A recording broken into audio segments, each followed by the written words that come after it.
Gulat ang mga netizens. Ano daw ang ibig sabihin nito? Ito po ay nabalita, pinag-usapan noong mga nakaraang araw. At bakit nga ba kasama natong si Digong dyan sa pagdinig or dyan sa probe sa Senado itong legal counsel natong si Alice Guo? So all along, yung iniisip natin na itong si Alice Guo ay kadikit ni Digong at posibleng may kinalaman nga itong dating presidente sa mga illegal na pogo at gawaing illegal na itong si Alice Guo. Ayun, napatunayan din natin, mukhang ito na yung ibig sabihin nun. Diba? Alam na naman natin yan nag-iisip na ang taong bayan na ganun ang sitwasyon. Pero ito sa tingin ko ay isang malaking patunay kung ano or na may connection itong si Alice Guo at si Digong. Dahil ano ba naman kasi, why on earth do you have to be present dito sa probe na ito? Ano yun? Legal counsel ka rin dito ni Digong bukod kay Panelo at kay Topacio? Kakaiba.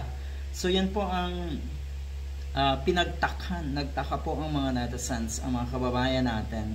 Ito yun, naispatan si Attorney Stephen David, legal counsel ng Sinibak na alkalde ng Banban, Tarlac na si Alice Guo. Habang kasama nga etong grupo ni Digong, syempre na andyan yung mga takot na senador sa paligid ni Digong nung mamataan nga etong lawyer na ito sa pagdinig ng Senate Blue Ribbon Subcommittee na may kinalaman sa madugong war on drugs ng nakaraang administrasyon nga ni Digong.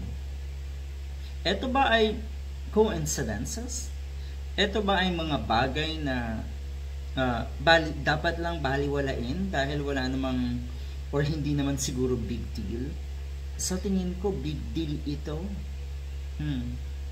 Sa tingin ko, kung hindi nagtatago si Harry Roque, ay baka na andyan din yung damuhong yun. Ano ho? At kasama nga itong mga lawyer na ito. Natural, magkakukuntsaba yung mga yan. Ika nga, they are in the same circle. At talagang mamataan mo na sa mga pagkakataon na ganito, magkakasama yung mga yan. Dahil kampi-kampihan ang mga ganitong labanan. Good luck.